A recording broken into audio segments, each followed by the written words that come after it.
We bring you the answers to all your questions. Be better than others. Enjoy the benefits of knowledge. Accept the answers from us. JSON JavaScript Object Notation is a popular data format used for representing structured data.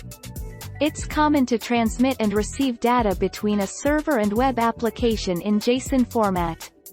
In Python, JSON exists as a string.